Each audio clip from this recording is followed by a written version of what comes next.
Hello everyone, welcome to my YouTube channel NCERT Gurukul 2020 में आप सबका स्वागत है। 8th क्लास के हमने 3 चैप्टर कंप्लीट कर लिए हैं। पहला चैप्टर हमारा crop production and it's management. इस चैप्टर के आज हम क्वेश्चन आंसर करेंगे। तो स्टार्ट करते हैं आज का वीडियो। अगर गाइज़ आपने इस चैप्टर का वीडियो नहीं देखा है तो आप मेरे चैनल पर विज़िट कर सकते हैं और आई बटन पे आपको उसका लिंक मिल जाएगा। डिस्क्रिप्शन बॉक्स में भी मैंने उसका लिंक डाला है, आप वहाँ जाकर भी देख सकते हैं। तो स्टार्ट करते हैं। क्वेश्चन नंबर फर्स्ट है, select the correct word from the following list and filling the blanks. नीचे आपको कुछ लिस्ट दी गई है, उसमें से आपको करेक्ट वर्ड चूज़ करना है पर सेंटेंस के लिए। जैसे पहला है हमारा float, water, crop, nutrients and preparation. तो हमें क्या करना है, नीचे फिलिंग द ब्लैंक्स पढ़ना है पहले और उसके बाद उसके अंदर करेक्ट वर्ड को हमें चूज़ करना है ऊपर दिए उनमें से। Same kind of plant grow and cultivated on a large scale at the place is called crop। यानी क्या दिया है यहाँ पर कि जब सेम काइंड प्लांट की फसल यानी एक जैसे पौधे जब बहुत बड़ी फील्ड के अंदर बोए जाते हैं तो उसे हम क्या कहते हैं, crop. The first step before growing crop is, जो क्रॉप बोई जाती है उससे पहले जो सॉइल को क्या किया जाता है वो पूछा गया है। पहला स्टेप क्या है, तो यहाँ पर क्या आएगा, प्रिपरेशन ऑफ द सॉइल। ठीक है। Damage seed would dash on the top of water. जो डैमेज सीड होते हैं वो कैसे होते हैं, होलो होते हैं, और होलो सीड जो होते हैं वो क्या करते हैं, पानी के ऊपर फ्लोट करते हैं, float on top of the water. For growing a crop sufficient sunlight and dash from the soil are essential. जो सनलाइट है वो ज़रूरी है, वाटर एंड मिनरल्स क्या आएगा, वाटर एंड मिनरल्स या न्यूट्रिएंट्स एक ही बात है। तो वाटर एंड न्यूट्रिएंट्स क्या होते हैं, ज़रूरी होते हैं। नेक्स्ट देखते हैं question number second, match the column. Kharif crop, जो खरीफ क्रॉप है उसका एग्जाम्पल क्या है यहाँ पर गाइस, पैडी एंड मेज। तो इसका क्या आ जाएगा, 1। इसके बाद रबी क्रॉप, तो रबी क्रॉप क्या है, wheat and gram and P. तो इसका आ जाएगा 2। केमिकल फर्टिलाइज़र क्या होते हैं, यूरिया एंड सुपर फॉस्फेट। ठीक है। और जो ऑर्गेनिक मैन्योर होती है वो किससे तैयार होती है, animal extract, cow dung, urine and plant waste से ये तैयार होती है। ठीक है। इसके बाद नेक्स्ट देखते हैं,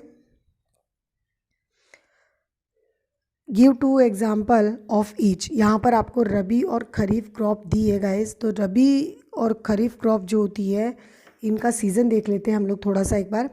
जो रबी क्रॉप होती है गाइस वो विंटर क्रॉप है। कौन सी है, विंटर क्रॉप है। ठीक है, विंटर क्रॉप है। और इसमें क्या होता है, ये फसल जो होती है ये अक्टूबर नवंबर में बोई जाती है। ठीक है, अक्टूबर नवंबर में बोई जाती है और मार्च अप्रैल में इसको काट लिया जाता है। ठीक है। और जो खरीफ क्रॉप है वो हमारी कौन सी है, रेनी सीज़न वाली क्रॉप है। और इसको कब बोया जाता है, इसको बोया जाता है मई जून और जुलाई में इसको बोया जाता है। जून जुलाई में इसको ग्रोन किया जाता है और सितंबर और अक्टूबर तक इसको काट लिया जाता है। ठीक है। तो खरीफ क्रॉप का एग्जाम्पल क्या आ जाएगा यहाँ पर, पैडी एंड मेज। और रबी क्रॉप का एग्जाम्पल क्या आ जाएगा इसके अंदर, wheat and gram. Write an paragraph in your own words on each of the following. Preparation of soil. Soil को प्रिपरेशन क्या होती है गाइज, हमने जब चैप्टर पढ़ा था उसमें देखा था कि जो सॉइल की प्रिपरेशन होती है उसमें क्या किया जाता है कि जब फसल बोनी होती है उससे पहले सॉइल को तैयार किया जाता है, उसमें कुछ प्रोसेस फॉलो करनी पड़ती हैं। तो वो देख लेते हैं। Preparation of soil, soil preparation is necessary before growing a crop. Crop बोने से पहले सॉइल प्रिपरेशन बहुत ज़रूरी होती है। और इसमें टिलिंग और लूजिंग ऑफ सॉइल, ये 2 प्रोसेस होती है। मिट्टी को ढीला किया जाता है। ठीक है। और एक इसके अंदर क्या करते हैं कि जो नीचे की लेयर होती है सॉइल की, जैसे ये नीचे की लेयर है, इस लेयर को ऊपर की तरफ ला दिया जाता है। ये किससे किया जाता है, मशीनरी के थ्रू भी किया जाता है, जैसे ट्रैक्टर वगैरह होते हैं उनसे किया जाता है। This allow the root to penetrate deep in the soil and to breathe easily even when they are deep. यानी ये जो लूजिंग और टर्निंग जो होती है सॉइल की, ये किस काम में आती है? ये जो रूट्स होती हैं प्लांट की, वो क्या करती हैं, रूट बहुत ज़्यादा अगर गहराई में जाती हैं तो उसको वो आसानी से वो रूट क्या कर सके, ब्रीथ कर सके, और उनको आसानी से पानी भी अवेलेबल हो सके। ये सारा कुछ क्या करती है, मैनेज करती हैं, जो टीलिंग और लूजिंग है सॉइल की। इसके बाद आता है सोइंग। सोइंग क्या प्रोसेस है? The process of putting seed into the soil is called sowing. यानी सॉइल के अंदर सीड को डालना ही क्या कहलाता है? Sowing. The tool use traditionally for sowing seed is a funnel shape. हमने पढ़ा था इस तरीके का फनल शेप एक टूल होता था पहले, उसका यूज़ किया जाता था इस तरीके से, ठीक है। तो इसके अंदर सीड डाले जाते थे और इसको क्या किया जाता है, यहाँ से पकड़ के इसको आगे की तरफ मूव करवाया जाता था, यहाँ से वो सीड गिरते थे इसके अंदर। तो ये फनल लाइक शेप एक स्ट्रक्चर होती थी, उसका यूज़ किया जाता था traditionally. Nowadays a seed drill is used for sowing with the help of tractors. यानी जो ट्रैक्टर्स होते हैं उसके हेल्प से सोइंग की जाती है सीड्स की। This tool so the seed uniformly at the proper distance and depth. ये जो टूल होते हैं ये क्या करते हैं, सीड को एक प्रॉपर डिस्टेंस और जितनी डेप्थ पे, जितनी गहराई पे डालना होता है उतनी ही गहराई पे ये सीड छोड़े जाते हैं। और ये आपको पता है कि जो ये प्रॉपर डिस्टेंस और प्रॉपर डेप्थ जो होती है वो क्यों ज़रूरी होती है? ताकि जैसे अगर एक सीड यहाँ है और एक सीड यहाँ है, दोनों के बीच प्रॉपर डिस्टेंस अगर मेंटेन है तो क्या होगा, इन दोनों को इक्वल मात्रा में सनलाइट मिलेगी, इक्वल मात्रा में न्यूट्रिएंट्स मिलेंगे, इक्वल मात्रा में क्या मिलेगा, वाटर मिलेगा। इनमें दोनों में कोई कंपटीशन नहीं होगा।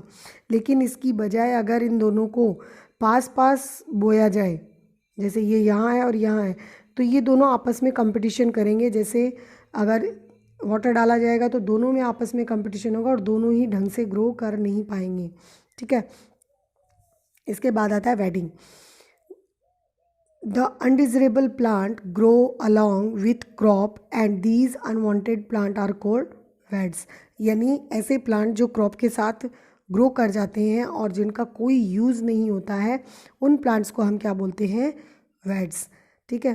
The process of removing these unwanted plant is called wedding. और ये जो अनवांटेड प्लांट होते हैं, अनचाहे जो पौधे होते हैं, इनको रिमूव करना, इनको हटाना क्या कहलाता है, वेडिंग। नेक्स्ट है threshing. The process of separating the grain seed from the chaff is called threshing. यानी ऐसी प्रोसेस जिसमें ग्रेन को, जो चाफ होता है, जैसे मैंने आपको बताया था लेक्चर में कि इस तरीके से चाफ होता है, डंठल या टहनी जिसको बोलते हैं, यहाँ जैसे ग्रेन लगे हुए होते हैं, तो इससे इसको अलग करना ये थ्रेसिंग कहलाता है। और इसके अंदर जो चारा होता है ग्रेन के साथ में, जो अनवांटेड चीज़ें होती हैं उसको भी अलग कर दिया जाता है इसके अंदर, ठीक है। नेक्स्ट है explain how fertiliser are different from manure. जो फर्टिलाइज़र है और मैन्योर है उसमें डिफरेंस क्या है वो देखते हैं।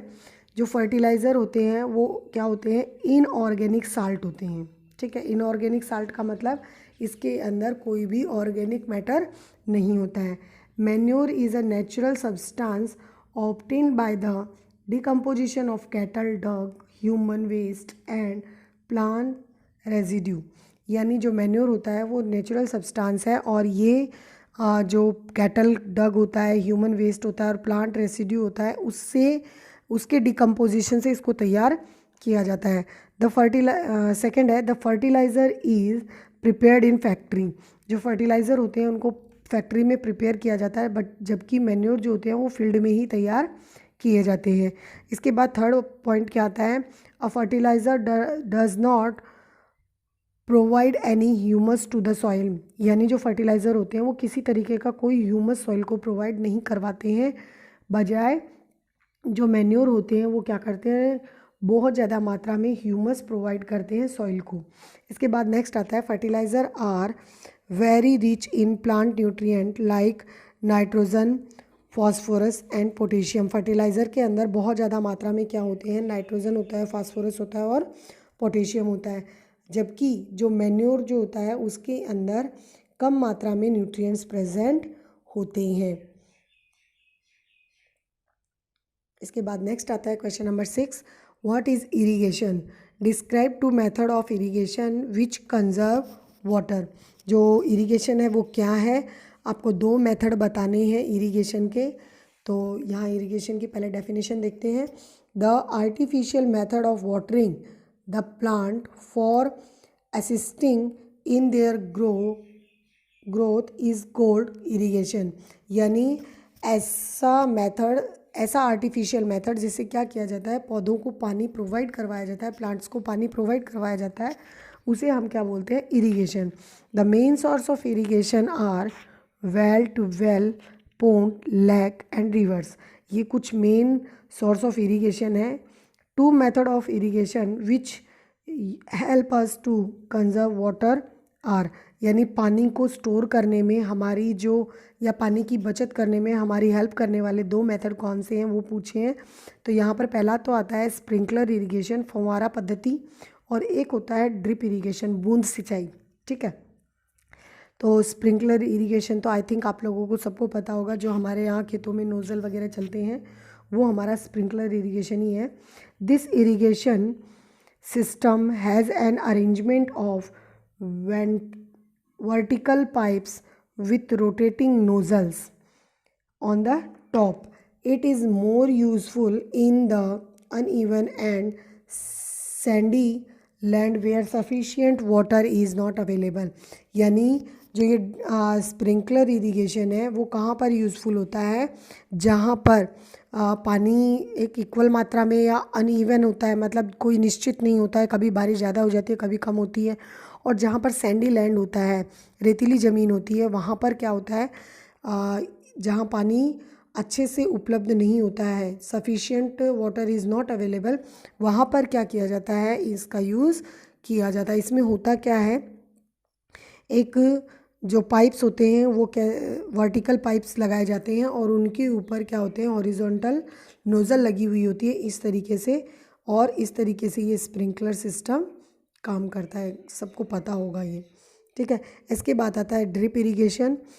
This irrigation system has an arrangement of pipe and tubes with very small holes in them to water plant drop by drop just at the base of the root. It is very efficient as water is not wasted at all. यानी इसमें क्या बताया, जो drip irrigation होता है ये एक ऐसा सिस्टम है जिसमें क्या किया जाता है, जैसे ये प्लांट है, ठीक है, इस प्लांट की ऊपर से जब ये पाइप जाता है तो इसमें एक होल ऐसे किया जाता है कि ये पानी सीधा इसकी रूट के ऊपर गिरे आकर। ठीक है, तो क्या होता है, इससे पानी भी वेस्ट नहीं होता है और पौधे को भी पूरा पानी मिल पाता है जितना उसको चाहिए होता है।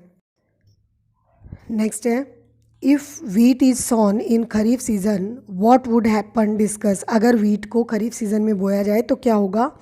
जो हमने पढ़ा है कि जो वीट होती है वो खरीफ क्रॉप नहीं होती है, रबी क्रॉप होती है, यानी इसको विंटर में बोया जाता है। नवंबर दिसंबर में बोकर इसको मार्च अप्रैल में काटा जाता है और इसको पानी की कम ज़रूरत होती है। और यदि जो वीट की फसल है उसको अगर खरीफ सीज़न में बोया जाएगा तो इसका जो प्रोडक्शन होगा बहुत कम हो जाएगा। नेक्स्ट है हमारा question number 8, explain how soil get affected by the continuous plantation of crop in a field. यानी आपको बताना है कि किस तरीके से सॉइल जो होती है वो लगातार प्लांट बोने से या फसल बोने से किस तरीके से अफेक्टेड होती है वो बताना है। Continuous plantation of crop makes the soil poor in certain nutrients as the crops take up nutrient from the soil. यानी अगर हम लगातार फसल बोते रहते हैं खेत के अंदर तो जो सॉइल के अंदर जो न्यूट्रिएंट्स होते हैं वो धीरे धीरे क्या होते हैं, कम होने लगते हैं। जितना प्लांट को न्यूट्रिएंट्स चाहिए होता है वो उसको नहीं मिल पाता है। The soil becomes infertile, it does not get enough time to replenish the nutrients. और धीरे धीरे जो सॉइल होती है वो क्या हो जाती है, इनफर्टाइल हो जाती है और इनको जो इनफ जो इनको न्यूट्रिएंट्स चाहिए होते हैं वो इसके अंदर रिप्लेनिश नहीं हो पाते हैं। नेक्स्ट है 9th question, what are the weeds how can we control them? Weeds क्या होते हैं, इनको हम कंट्रोल कैसे कर सकते हैं? आंसर है इसका, the undesirable and unwanted plants which grow naturally along with the crop is called weeds. यानी अनचाहे और बिना आवश्यकता वाले ऐसे पौधे जो क्या करते हैं, प्लांट के साथ प्राकृतिक रूप से नेचुरली ग्रो करते हैं, उनको हम क्या बोलते हैं? Weeds. The growth of weeds can be controlled by adopting many ways. बहुत तरीके से इसको कंट्रोल किया जा सकता है। Tilling before sowing of crop help in uprooting and killing the weeds. यदि टिलिंग की जाती है तो उससे क्या होता है, टिलिंग से जो क्रॉप बोने से पहले अगर टिलिंग की प्रोसेस कर दी जाती है तो जो वेट्स जो वहाँ पर उगी हुई होती है वो क्या हो जाती है, उनकी रूट उखड़ जाती हैं, वहाँ से ऊपर की तरफ आ जाती हैं, जिससे क्या होता है, ये वेट्स ख़त्म हो जाती हैं। विच में दैन ड्राई अप, जिसकी वजह से ये सूख जाते हैं, and get mix with the soil, और सॉइल के साथ ये मिक्स हो जाते हैं। Weeds are also controlled by using certain chemicals called weedicides. बहुत सारे ऐसे केमिकल्स आते हैं जो वेट्स को कंट्रोल करने के लिए होते हैं, और इन केमिकल्स को हम क्या बोलते हैं? Weedicides. Weedicides are spread in the field to kill the weeds. और वेडिसाइड का जो छिड़काव है वो वेट्स को ख़त्म करने के लिए खेत के अंदर किया जाता है। नेक्स्ट 10th क्वेश्चन है हमारा कि यहाँ पर हमको दिया है कि जो शुगर कैन जो क्रॉप है उसके अंदर उसके प्रोडक्शन के से रिलेटेड हमें एक चार्ट दिया गया है, उसको हमें सीक्वेंस वाइज अरेंज करना है कि सबसे पहले कौन सी प्रोसेस होगी। तो सबसे पहले प्रोसेस हमारी क्या आती है? Preparation of soil. सेकंड क्या होता है हमारा? प्लगिंग द फील्ड, फील्ड को प्लग करना। उसके बाद बीज बोना, उसके बाद मैन्यूरिंग, उसके बाद क्या होता है? इरिगेशन, फसल को पानी प्रोवाइड करवाना। उसके बाद जब फसल पक जाती है तो हार्वेस्टिंग। उसके बाद sending crop to sugar factory. उसके बाद हम क्या करते हैं, जो हमारी फसल तैयार हुई है उसको हम कहाँ पहुँचाते हैं? शुगर फैक्ट्री के अंदर पहुँचाते हैं। इसके बाद नेक्स्ट है हमारा question number 11, I think last question है ये। Complete the following word puzzle with the help of clues given below. यहाँ पर आपको पजल दी है, आपको कुछ क्लूज दिए हूँ, क्लूज के आधार पर उसको कंप्लीट करना है। Providing water to the crop, क्या होता है? इरिगेशन। क्या होता है? इरिगेशन। तो फर्स्ट हमारा ये रहा इरिगेशन। सेकेंड है keeping crop grain for a long time under. यानी यहाँ पर क्या बताया है, जो ग्रेन है उनको आप काफ़ी समय के लिए रखते हो तो उसको आप क्या कहते हो? Storage. Certain plant of the same kind grown on a large scale, क्या होता है? क्रॉप। बहुत बड़ी स्केल पे बहुत सारे प्लांट को एक साथ बोना क्या कहलाता है? क्रॉप। ठीक है। इसके बाद अ machine used for cutting the matured crop. Matured crop को काटना मशीन के थ्रू क्या कहलाता है? हार्वेस्टर। क्या कहलाता है? Harvester. A rabi crop that is also one of the pulses. Rabi crop है जो पल्सेस में होती है, वो कौन सी है हमारी? ग्राम। लास्ट है a process of separating the grain from the chaff is, क्या कहलाता है हमारा? विनोविंग। क्या कहलाएगा? विनोविंग। ठीक है। Thank you guys. अगर आपको वीडियो अच्छा लगा हो तो लाइक शेयर सब्सक्राइब जरूर।